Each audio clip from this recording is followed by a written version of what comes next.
I want to dance. Just another American who saw too many movies as a child. Hello everyone and welcome to After the Film. Today we're talking about Florence Foster Jenkins. We're going to make a recording. Bravo! It was wonderful, Bunny. Want to try another take? Well, I don't see why. That seemed perfect to me.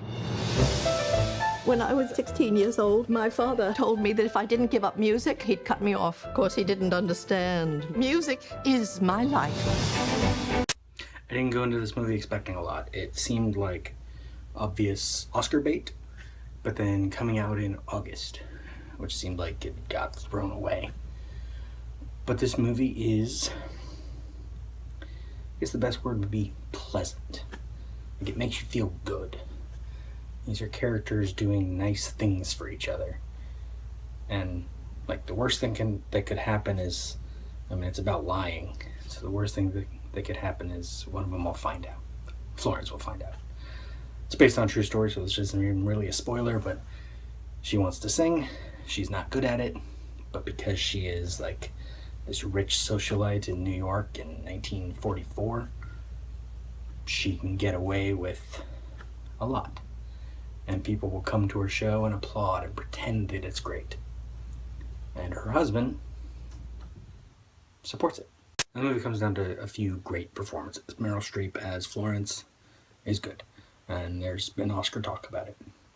Hugh Grant is her husband, St. Clair Bayfield.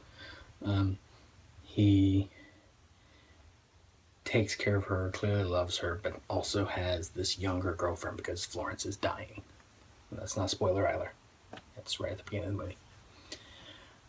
And then you have, and even bit roles are good, like his girlfriend, played by Rebecca Ferguson, does a good job with the few scenes she has.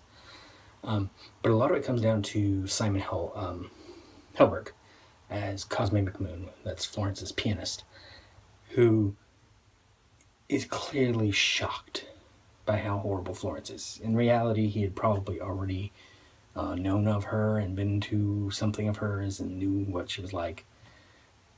But the way the movie presents it is he doesn't know how she is.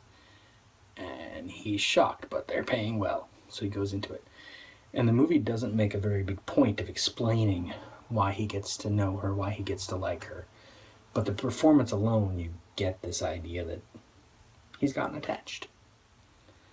So by the time she does her first big public performance, he's nervous, he's a little scared, but he goes through with it and he understands. And when she gets to her bigger performance, the climax of the film, where she set it up so they couldn't control the audience, they couldn't control who was in that audience, he's there because he's supporting her, not because he's getting paid. Same with Hugh Grant's character, her husband. And it makes for this very pleasing story. Where yes, they're lying to her with the earlier show. They set up the audience so it would only be people who would be supportive. They tried to for this one, but couldn't do it. And it's nice.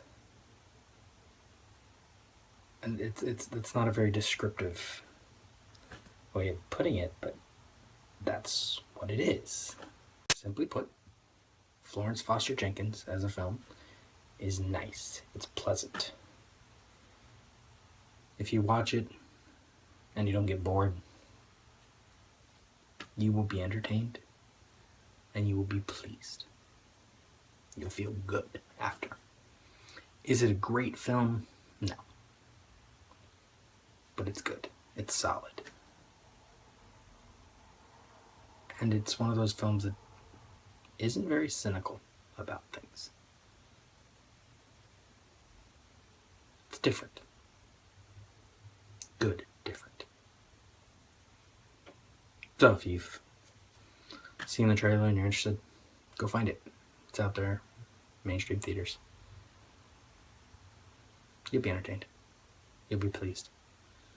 If not, go see something else. There's always something good out there. See more movies. Music is important. It should not be mocked. She has done more for the musical life of this city than anyone, and that includes you. 3,000 people. They need joy. They need music. But I'm afraid afraid. Madam Florence, you must go on. This is what we live for, isn't it? This moment. It's going very, very, very well.